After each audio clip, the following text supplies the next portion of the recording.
After a long gap நேற்று ஒரு intro video போட்டிருந்தேன்.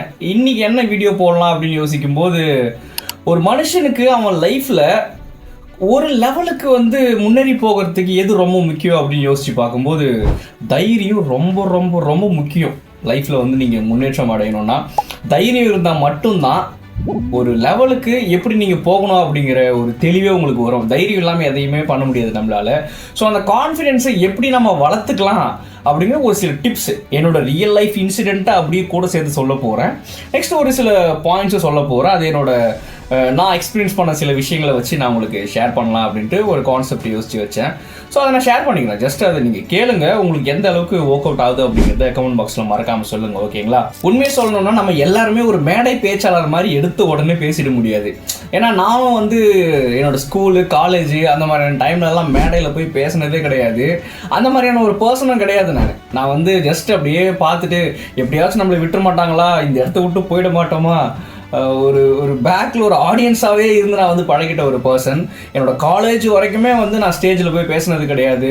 அந்த வைவாலாம் வைப்பாங்க தெரியுமா, அதில் கூட போய் அப்படியே உளறிட்டு வந்த பர்சன் தான் நான். பட் என்னோடய காலேஜெலாம் முடிச்சதுக்கு அப்புறமா தான் ரொம்ப பெரிய தப்பு பண்ணிட்டோம் நம்ம லைஃப்பில். இந்த மாதிரியான விஷயங்கள்லாம் பண்ணாமையே போயிட்டோமே நாம் அப்படின்ற மாதிரிலாம் ஃபீல் ஆகி, அதுக்கப்புறமா தான் இந்த யூடியூப் சேனலு அது இது தொடங்கி கொஞ்சம் தைரியமாக பேசுகிறதுக்கே கற்றுக்கிட்டேன் அப்படின்னு சொல்லலாம்.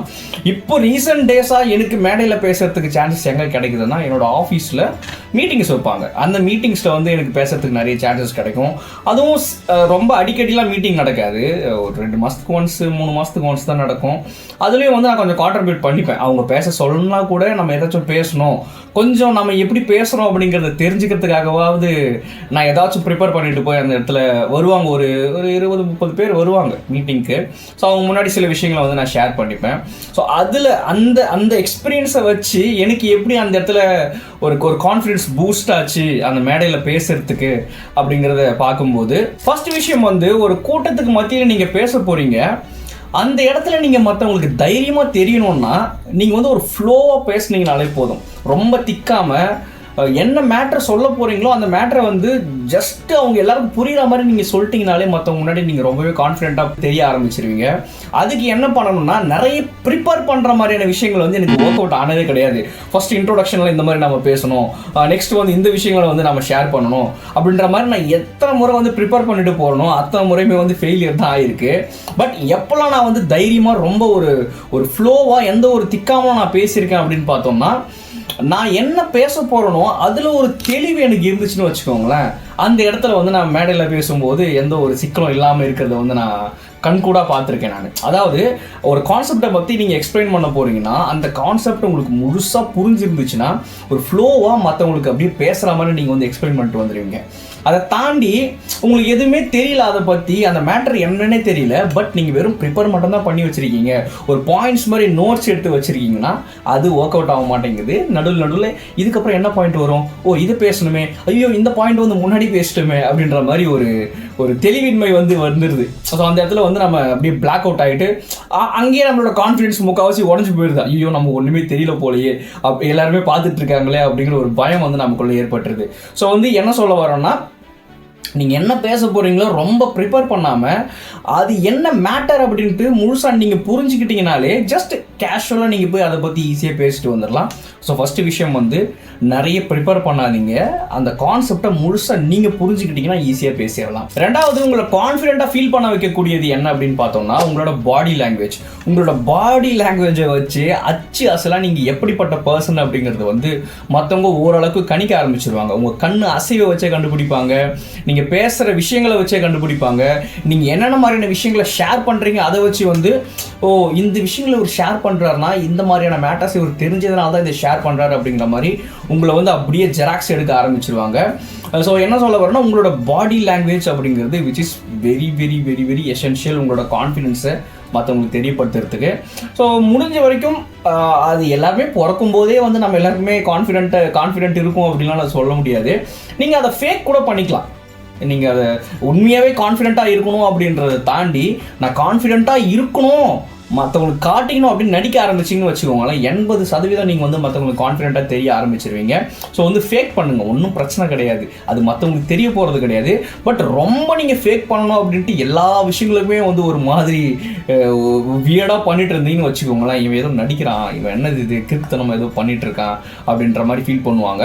ஸோ வந்து முடிஞ்ச வரைக்கும் வந்து ஒரு சில பாடி லாங்குவேஜஸ்லாம் இருக்குது, அந்த விஷயங்கள்லாம் நீங்கள் தெரிஞ்சுக்கிட்டு எங்கே எப்படி உட்காரணும், நேராக நிமிந்து உட்காரணும், என்ன மாதிரியான ஆக்ஷன்ஸ்லாம் பண்ணணும் பேசும்போது, அவங்க ஏதாச்சும் பேசினாங்கன்னா அதுக்கு எப்படி ரிப்ளை பண்ணணும், மற்றவங்க பேசும்போது எப்படி வந்து குறுக்க நம்ம பேசாமல் அவங்க சொல்கிறத முழுசாக கேட்டுக்கிட்டு அதுக்கேற்ற மாதிரி ரிப்ளை பண்ணணும், என்ன மாதிரியான விஷயங்களை வந்து நம்ம ஷேர் பண்ணணும், என்ன மாதிரியான விஷயங்களை வந்து ஷேர் பண்ணக்கூடாது, இது எல்லாத்தையுமே தெரிஞ்சுக்கிட்டு கரெக்டான விஷயங்களை வந்து நீங்கள் ஃபேக் பண்ணிங்கன்னு வச்சுக்கோங்களேன், கண்டிப்பாக வந்து மற்றவங்களுக்கு நீங்கள் ஒரு கான்ஃபிடென்ட்டான பர்சனாக வந்து தெரிய ஆரம்பிப்பீங்க. அண்ட் இதில் நான் கவனிச்ச ரொம்ப முக்கியமான விஷயம் என்னென்னா, நீங்கள் பேசும்போது ரொம்ப வேகமாக பேசக்கூடாது, சரியா? ரொம்ப வேகமாக பேசும்போது என்ன ஆகும்னா, நீங்கள் பதட்டமாக இருக்கீங்க அதனால தான் வேகமாக பேசுகிறீங்க அப்படிங்கிற மாதிரி நினச்சிப்பாங்க. நீங்கள் எந்த அளவுக்கு மெதுவாக கேப் விட்டு யோசிச்சு திங்க் பண்ணி தெளிவாக பேசுகிறீங்களோ அந்த அளவுக்கு நீங்கள் மற்றவங்களுக்கு வந்து கான்ஃபிடென்ட்டாக தெரிவிங்க. என்னோடய ஸ்டார்டிங்கில் நான் போட்ட வீடியோஸ்லாம் போய் செக் பண்ணி பாருங்களேன், அப்படியே ஏதோ ஒரு ராக்கெட்டை கிளப்பி விட்ட மாதிரி பட ஐயோ வீடியோ முடிச்சுட்டு போயிட மாட்டோமா, இந்த ஸ்கிரிப்டை முடிச்சிட மாட்டோமா, இந்த பாயிண்ட்ஸ்லாம் சீக்கிரமாக பேசி முடிச்சிட மாட்டோமா அப்படின்ட்டு படன்னு பேசிகிட்டு இருப்பேன். பட் அந்த ஸ்டார்டிங்கில் வந்து எனக்கு தெரியல இப்படி தான் பேசணும் அப்படின்ற மாதிரிலாம் தெரியலை. ஸ்டார்டிங் ஸ்டேஜில் வந்து அப்படி தான் இருக்கும் போல், ஒரு கிரிஞ்சாக நம்ம வந்து ஸ்டார்ட் பண்ணி தான் கொஞ்சம் கொஞ்சமாக அப்படியே பில்ட் ஆகும் போல், அதெல்லாம் ஒரு பார்ட் ஆஃப் ப்ராசஸ் மாதிரி தான், ஓகேங்களா? ஸோ வந்து முடிஞ்ச வரைக்கும் நீங்கள் ஸ்லோவாக பேசுங்க, ஸ்லோவாக வந்து மற்றவங்க சொல்கிற விஷயங்களை உள்வாங்கி அதுக்கு பதில் அளிங்க. யாராச்சும் கேள்வி கேட்குறாங்கன்னா கூட நீங்கள் பேசும்போது அந்த விஷயத்த ஒரு 2-3 நிமிஷம் யோசிச்சுட்டு ஓகே அப்படியா அப்படின்ட்டு யோசிச்சுட்டு நீங்கள் பதில் சொல்லும்போது, ஓகே நம்ம ஒரு கேள்வி கேட்டோம், இந்த கேள்வியை ஒரு மைண்டுக்குள்ளே ப்ராசஸ் பண்ணி ஒரு வேல்யூபிளான கண்டென்ட்டை நமக்கு எடுத்துகிட்டு வந்து இவர் ப்ரொடியூஸ் பண்ணுறாரு, ஒரு வேல்யூபிளான விஷயத்தை வந்து இவருக்கு நமக்கு ஷேர் பண்ணுறாரு அப்படிங்கிறத அவங்க புரிஞ்சுப்பாங்க. அது இல்லாமல் அவங்க கேட்ட உடனேயே வந்து நீங்கள் ஏதோ ஒரு விஷயத்தை வந்து உளறிட்டு இருக்கீங்க அப்படின்னா, இவன் ஏதோ நம்ம வந்து கேட்குறோம் அப்படிங்கிறதுக்காக ஒரு பதிலை சொல்லிட்டு போகிறாங்க அப்படின்ற மாதிரி நினச்சிப்பாங்க. ஸோ வந்து முடிஞ்ச வரைக்கும் எங்கேயாச்சும் பேசுகிறீங்கன்னா மெதுவாக பேசுங்க, கேப் விட்டு பேசுங்க. நீங்கள் எந்த அளவுக்கு மெதுவாக பேசுகிறீங்களோ அந்த அளவுக்கு ஒரு கெத்தான பர்சனாக மற்றவங்களுக்கு நீங்கள் தெரிய ஆரம்பிப்பீங்க. அண்ட் கடைசியாக அவங்களோட கான்ஃபிடென்ட்டை வெளியே பிரதிபலிக்கக்கூடிய ரொம்ப ரொம்ப ரொம்ப முக்கியமான விஷயம் உங்களோட ட்ரெஸ் கோட். நீங்கள் என்ன மாதிரி ட்ரெஸ் போடுறீங்களோ அதை வச்சு எல்லாருமே உங்களை ஜட்ஜ் பண்ணுவாங்க. கண்டிப்பாக ட்ரெஸ்ஸை வச்சு தான் மேக்ஸிமம் உங்களை வந்து ஜட்ஜ் பண்ணுவாங்க. ஸோ நீங்கள் எந்த இடத்துக்கு போகிறீங்க, என்ன மாதிரியான விஷயங்களுக்கு நீங்கள் அவுட்டிங் போகிறீங்க அப்படிங்கிறதெல்லாம் வந்து மறந்துடுங்க. நான் இதுக்கு தானே போயிருக்கேன், இதுக்கு இந்த மாதிரி ட்ரெஸ் போதுமே அப்படின்ற மாதிரிலாம் நீங்கள் யோசிக்காதீங்க. எங்கே போனாலும் நீட்டாக க்ளீனாக கொஞ்சம் ஓரளவுக்கு நல்லா இருக்கக்கூடிய ட்ரெஸ்ஸஸாக நீங்கள் போட்டுட்டு போனீங்கன்னா அந்த இடத்துல இருக்கிற பர்சன்ஸுக்கு வந்து நீங்கள் நல்லா தெரிய ஆரம்பிப்பீங்க. அது மட்டும் இல்லாமல் நான் அந்த இடத்துக்கு போகிறேன், அங்கே இருக்கிறவங்க மட்டும்தான் என்னை பார்ப்பாங்க அப்படிங்கிற மாதிரிலாம் யோசிக்காதீங்க. நீங்கள் போகிற வழியில் உங்களுக்கு தெரிஞ்சவங்க உங்களை பார்க்கலாம், நீங்கள் போகிறீங்க அப்படிங்கிறது உங்களுக்கு மட்டும் தெரிஞ்சிருக்கும், மற்றவங்க வந்து யாரும் நம்மளை பார்க்க மாட்டாங்க அப்படின்னு நீங்கள் யோசிச்சு வச்சுருப்பீங்க. பட் உங்களை யாரோ ஒருத்தவங்க தூரத்துலேருந்து பார்ப்பாங்க, அந்த இடத்துல வந்து ஓகே இவன் வந்து இந்த ட்ரெஸ் போட்டிருக்கான், மைண்டுக்குள்ளேயே ஜட்ஜ் ஆகும். அவங்க திங்க் பண்ண மாட்டாங்க ட்ரெஸ்ஸை பற்றிலாம், பட் உங்களை பார்த்த உடனேயே அவங்க மைண்டுக்குள்ளே வந்து சப்கான்ஷியஸ் மைண்டில் வந்து ரெஜிஸ்டர் ஆகும். ஓகே இது கிரி இந்த மாதிரி ட்ரெஸ் போட்டுட்டு போகிறாரு அப்படின்றது வந்து அவங்களோட மைண்டில் வந்து ரெஜிஸ்டர் ஆகும்.